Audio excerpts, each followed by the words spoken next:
Hello my friends, welcome or welcome back to my channel. My name is Annabella and today I want to talk about a question or a thing, a phenomenon that has intrigued me ever since I was a kid actually. And that's why so many famous authors were alcoholics and why they drank so much. I even have whiskey that is named Writer's Tears. I think it's beautiful. It's a beautiful bottle. But I rarely drink whiskey because I don't drink much. But still, I love it. I love the bottle. Anyway, so I want to give you my top 10, or the first top 10 of authors who wrote while being intoxicated. There's a reason for that, and that will be more clear in the second video, but just let us start with the first one I came up with. So the first author I thought of was John Steinbeck. John Steinbeck is an American author known for Cannery Row, East of Eden, Grapes of Wrath. He was the first American who not only won the Pulitzer, but also the Nobel Prize in Literature.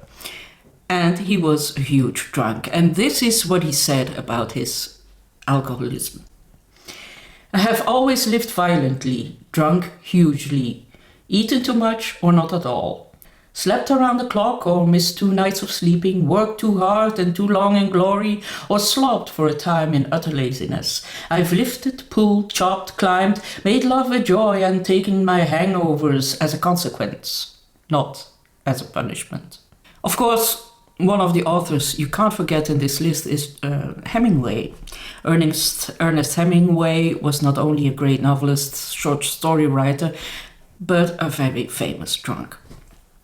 And it was so bad that his mental and physical health declined really badly in the latter part of his life. And this is what he said about drinking.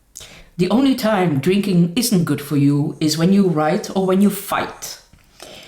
You have to do that cold. But it always helps my shooting. Modern life too is often a mechanical oppression, and liquor is the only mechanical relief. Of course, there's so many cocktails named after him or invented for him, like the Cuba Libre, for instance. Paul Verlaine, have you ever heard of him? He was a French poet. And he was hugely in love with Arthur Rimbaud. But he was also a drunk, and his drink of choice was absinthe. Absinthe has long been forbidden because too many writers and painters were addicted to the stuff, and they started to hallucinate when they drank too much. And during one of those drinking sprees, Paul Verlaine shot or tried to kill Arthur Rimbaud. Edgar Allan Poe is, of course, one of the first and maybe best horror writers of all time. But he made his life also very miserable. He was an enormous drunk. And he even wrote a poem about his alcoholism. Filled with mingled cream and amber, I will drain that glass again. Such hilarious visions clamber through the chambers of my brain. Quaintest thoughts, queerest fancies come to life and fade away. Who cares how time advances? I am drinking ale again. Jack London is a wonderful author. He really liked his adventures, and he wrote books like White Fang and Call of the White. And he once said, I was carrying a beautiful alcoholic conflagration around with me. The thing fed on its own heat and flamed the fiercer. There was no time in all my waking time that I didn't want a drink. I began to anticipate the completion of my daily 1,000 words by taking a drink when only 500 words were written. It was not long until I prefaced the beginning of the 1,000 words with a drink. Kingsley Amis is not only the father of Martin Amis, but he was also a very well-known drunk, and he was rather proud of it. He even wrote 3 books about the topic. And it was On Drink, Everyday's Drinking, and How's Your Glass. And he said this about alcohol. Now and then I become conscious of having the reputation of being one of the great drinkers, if not one of the great drunks of our time. There you go. So it's not all men that drink. A lot of women were very good with their liquor too. And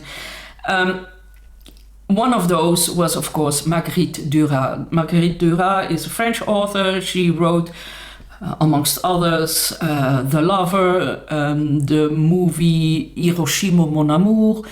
So she wrote very beautiful stuff, but she was a horrible, horrible drunk. And this is what she said. Alcohol is barren. The words a man speaks in the night of drunkenness fade like the darkness itself at the coming of day. Truman Capote. When he wasn't drinking, he wrote beautiful books like In Cold Blood, the non-fiction novel. He also wrote Breakfast at Tiffany's, and well, he started breakfast mostly with a drink, and this is what he said. I'm an alcoholic, I'm a drug addict, I'm a homosexual, I'm a genius. Scott and Zelda Fitzgerald on the 9th place. Well, I took them together because they kind of fed each other's alcohol problem. And when people like Ernest Hemingway said that they were the biggest drunks he've ever met, that tells you something very important. I think that Scott said it really well when he said first you take a drink, then the drink takes a drink, and then the drink takes you. Another woman on the list finally, Dorothy Parker. Dorothy Parker was an American writer who was really well known in the 1920s for her short stories that were very sarcastic. And she once said, I like to have a martini, 2 at the very most. After 3, I'm under the table, and after 4, I'm under the host.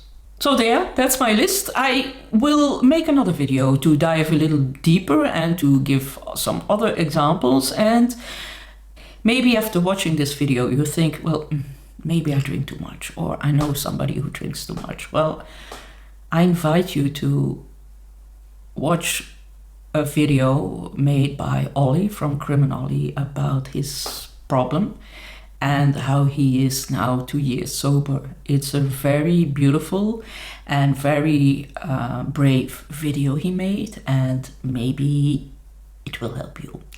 And if not, contact your doctor or go to the AA, or there's so many helplines, so please do. Thank you for watching, and I see you the next time. Bye bye.